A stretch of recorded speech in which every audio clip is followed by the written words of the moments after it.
शिंदे ने रख दी शाह के सामने दो शर्तें। शिंदे जानते हैं क्या कह रहे हैं? कह रहे हैं कि बीजेपी का मेयर बने ना बने, मेयर महायुति का जरूर बनेगा। इतना ही नहीं, बीएमसी चुनाव के बाद शिंदे ने ऐसी शर्त रख दी कि फडणवीस तो छोड़िए, शाह भी दंग है। शिंदे ने दिन में तारे दिखा दिए। जिस बीएमसी चुनाव को जीतने के लिए बीजेपी ने क्या कुछ नहीं किया, साम दाम दंड भेद, अब अपने मेयर की कुर्सी तक बीजेपी की सलामत नहीं दिख रही। बीजेपी को बीएमसी चुनाव में जीत मिली, सबसे बड़ी पार्टी बनी, लेकिन उसके बावजूद मेयर की कुर्सी गंवानी पड़ सकती है। क्यों? क्योंकि शिंदे ने शर्त ही ऐसी रख दी है। अब ये खबरें लगातार छप रही हैं, आप इन खबरों को देख सकते हैं आपके सामने। अब शिंदे ने ऐसा कहा क्यों और किस पावर के बिहाफ पर शिंदे के पास, क्योंकि एक पावर है, सीधा बीजेपी को चुनौती दे रहे हैं। देखिए, इंडियन एक्सप्रेस के पहले पन्ने पर यह खबर छपी हुई है, आपके सामने, आपकी स्क्रीन पर है। खबर के मुताबिक खुद बीजेपी के सबसे इंपॉर्टेंट सहयोगी महाराष्ट्र में जो डिप्टी सीएम है एकनाथ शिंदे, उन्होंने अपने कॉर्पोरेटर्स को, उनसे मुलाकात करने के बाद जब बाहर निकले, मीडिया से गुफ्तगू कर रहे थे, तब दावा यह कर दिया कि बीजेपी का मेयर बने ना बने, लेकिन मेयर महायुति का जरूर बनेगा। कौन कह रहा है? शिंदे कह रहे हैं। यह खबर छपी हुई है। मतलब सोचिए, जिस बीएमसी चुनाव की जीत पर मोदी जी बंगाल से लेकर असम तक जीत के नगाड़े बजवा रहे हैं, शिंदे ने उसी जीत पर पानी फेर दिया है। सब दंग है। क्यों? क्योंकि बीजेपी सबसे बड़ी पार्टी बनकर भी अपने मेयर की कुर्सी नहीं सलामत कर रही, मेयर नहीं बना पा रही। अपने सहयोगी आंख दिखा रहे हैं, बीजेपी के अपने सहयोगी, और अपने जीते हुए चेहरों को होटल में कैद कर दिया, नजरबंद कर दिया शिंदे ने। और वो खबर भी हमने आपको पहले भी दिखाई थी, और ये खबरें देखिए आपके सामने। गजब तो तब हो गया जब एकनाथ शिंदे ने जिस होटल में अपने तमाम पार्षदों को ठहराया, उसी जगह पर उद्धव ठाकरे की पार्टी के सांसद संजय राउत, यानी कि उद्धव ठाकरे के दूत, वो चले गए लंच करने के लिए होटल ताज में। ना सिर्फ लंच किया, बल्कि मीडिया से कहने लगे कि एकनाथ शिंदे ने अपने कॉर्पोरेटर्स को जेल की तरह 5 स्टार होटल में रखा हुआ है। और कई कॉर्पोरेटर्स जीते हुए वो शिवसेना के संपर्क में, असली शिवसेना के संपर्क में। यानी संजय राउत ने भी यह दावा करके धमाका कर दिया और कहा कि नकली सेना जो है वो शाह वाली सेना है, असली शिव सैनिक हम हैं।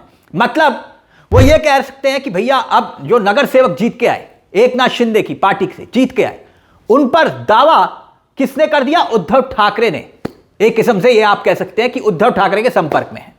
अब ये खबर देखिए आपकी स्क्रीन पर, इंडियन एक्सप्रेस के हवाले से यह खबर है, बीजेपी को एकनाथ शिंदे के आगे झुकना पड़ सकता है और सबसे बड़ी पार्टी बनने के बाद भी मेयर की कुर्सी क्यों गंवानी पड़ सकती है, यह खबर उसकी तस्दीक कर रही है। कैसे? वो देखिए, शिंदे ने शर्त रख दी है। जिस शर्त का हमने जिक्र किया, वो शर्त क्या है, उस शर्त को समझिए। इंडियन एक्सप्रेस की खबर है और इंडियन एक्सप्रेस की खबर के मुताबिक जो सूत्र बता रहे हैं, बाकायदा खबर छपी हुई है, 2 ऑप्शन दिए हैं एकनाथ शिंदे ने। जानते हैं वो 2 ऑप्शन कौन से हैं? बीजेपी के सामने, शाह के सामने 2 ऑप्शन। ऑप्शन नंबर 1, मेयर की कुर्सी 5 साल के लिए है, तो 2.5 साल जो है ये तय कर दिए जाए। बात इतनी नहीं है, वो कह रहे हैं 2.5 साल पहले हमारे होंगे, मेयर की कुर्सी पर पहले हम बैठेंगे। शिंदे कह रहे हैं कि हमारा मेयर। दूसरी शर्त वो ये कि हमें control of standing committee BMC की होती है, उस पर कंट्रोल चाहते हैं एकनाथ शिंदे। वो चाहते हैं कि मुझे कंट्रोल दिया जाए, 2.5 साल हमारा मेयर बने और 2.5 साल आपका, या फिर स्टैंडिंग कमेटी पर कंट्रोल हमारा। बीएमसी के मेयर के पास ताकत होती है, इसमें कोई दो राय नहीं। बीएमसी सबसे बड़ा, अमीर, रही ज्यादा कॉरपोरेशन है, ठीक। लेकिन बीएमसी का जो बजट है आप देख सकते हैं, चाहे त्रिपुरा हो, गोवा हो, सिक्किम हो, ये जैसे छोटे राज्य है ना, उसका बजट राज्य का इतना नहीं है जितना बीएमसी का बजट है। तो वो इसलिए स्टैंडिंग कमेटी, समझ रहे हैं आप, ताकत फंड की अपनी मुट्ठी में रखना चाहते हैं एकनाथ शिंदे। कहां खर्च होगा, कहां खर्च नहीं होगा, स्टैंडिंग कमेटी पूरी ताकत होती है उसके पास। इसीलिए पर्दे के पीछे तो असली ताकत स्टैंडिंग कमेटी की है। तो बीजेपी किसी भी सूरत में स्टैंडिंग कमेटी पर कब्जा शिंदे को नहीं करने देना चाह रही। खबर यह है कि अब ये दोनों शर्तें रखकर शिंदे ने शाह और फडणवीस दोनों को फंसा लिया।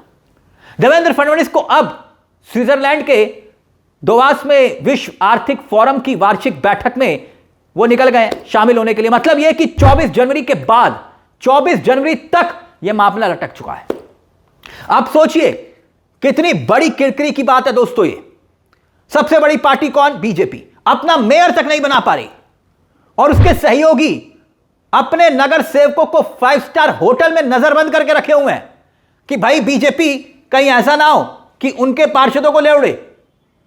खाना खिलाया जा रहा है 5 स्टार होटल में और जनता सब देख रही है। उद्धव ठाकरे के सांसद संजय राउत उसी जगह पर लंच करने के लिए जा रहे हैं, उसी होटल में। फडणवीस और एकनाथ शिंदे के बीच कोई बातचीत नहीं हो रही, दोनों अड़े हुए हैं। और दूसरी तरफ एकनाथ शिंदे के कोटे से जो मिनिस्टर हैं उदय सामंत क्या कह रहे हैं? सीधा सीधा बयान दे रहे हैं वो ये कि भाई जो शिव सैनिक है वही बीएमसी का मेयर वहां पर काबिज होगा। शिव सैनिक क्योंकि कहते हैं कि भाई हमेशा से शिव सैनिकों का ही वहां पर बोलबाला रहा है बीएमसी में। अब बड़ी बात यह है कि शिंदे इतने कड़े रुख क्यों अपना रहे हैं जानते हैं आप? क्यों वो सीधा अमित शाह से पंगा ले रहे हैं? बीएमसी में मेयर का चुनाव लॉटरी से ही तय होगा। देखिए आपकी स्क्रीन पर यह खबर है, आप खबर देख सकते हैं। मेयर का चुनाव मुंबई में बीएमसी का मेयर किस जाति किस वर्ग से होता है इसका फैसला कौन करता है? राज्य का अर्बन डेवलपमेंट करता है, यानी कि शहरी विकास मंत्रालय। और आप जानते हैं कि शहरी विकास मंत्रालय किसके पास है? वो खुद एकनाथ शिंदे के पास है। यानी इसे यूं समझिए कि बीजेपी सबसे बड़ी पार्टी बन गई, 89 सीटें जीती, लेकिन बहुमत का जादुई आंकड़ा उसके पास नहीं है। बीजेपी अभी भी जादुई आंकड़े से दूर है। बीएमसी में यहां पर सबसे बड़ी पार्टी बनी बीजेपी, लेकिन आंकड़ा क्या है? उद्धव ठाकरे 65 सीटें उनकी पार्टी ने जीती, 65। और बीजेपी और एकनाथ शिंदे अगर मिलकर अपना मेयर बनाते हैं तो 118 टोटल होता है, 118 दोनों का, बीजेपी और शिंदे का। एकनाथ शिंदे, उद्धव ठाकरे की पार्टी और कांग्रेस सब मिल जाते हैं तो भी आंकड़ा बैठता है 118।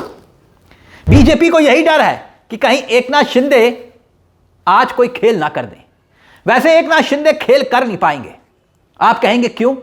क्योंकि वो अपनी डिप्टी सीएम की कुर्सी क्या दांव पर लगा देंगे। क्योंकि एक तरफ मेयर बीएमसी में वहां पर कांग्रेस, एआईएम ये सब साथ हो जाएंगे उद्धव ठाकरे, और दूसरी तरफ राज्य में डिप्टी सीएम तो वो खुद हैं, तो ये संभव तो हो नहीं सकता। तो ऐसे में एनडीए से अलग होने का खतरा भी है और फिर जांच का डर भी है और पार्टी टूटने का खतरा भी है। तो इसलिए शिंदे डील कर रहे हैं, deal, give and take, give and take, 2.5 साल का फॉर्मूला। अब जब शिंदे ने टेबल पर शर्त रख दी अमित शाह के सामने, या तो मेयर की कुर्सी या 2.5 साल के फॉर्मूले पर, वो भी, या फिर स्टैंडिंग कमेटी पर कब्जा। आपको क्या लगता है कि क्या शिंदे की शर्त मानेंगे शाह? एक बड़ा सवाल है, क्योंकि फाइनल डिसीजन तो दिल्ली में ही होगा। इस मुद्दे को लेकर अपनी राय हमें कमेंट बॉक्स में जरूर दीजिएगा। मुझे तिलक चावला को दीजिए इजाजत। एक छोटी सी दरख्वास्त, चैनल को सब्सक्राइब जरूर कर लीजिएगा। ये मंच आप ही का है जहां हम सिर्फ खबर नहीं दिखाते बल्कि खबर के पीछे की खबर भी बताते हैं। नमस्कार, जय हिंद, जय भारत।